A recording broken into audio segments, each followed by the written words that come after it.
পরস্ত্রী মা, এই বোধ ভিতরে জাগতে হবে। যদি জাগে আপনি জ্ঞানী, আপনি পণ্ডিত।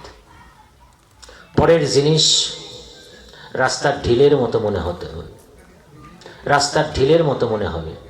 রাস্তায় যেমন একটা মাটির টুকরো পড়ে থাকলে, ঢিল পড়ে থাকলে যেরকম আপনি ওটা দেখেন না, ওটা তুচ্ছ মনে করেন, পরের ধন সম্পত্তি এগুলোকেও আপনি ওইরকম দেখতে হবে।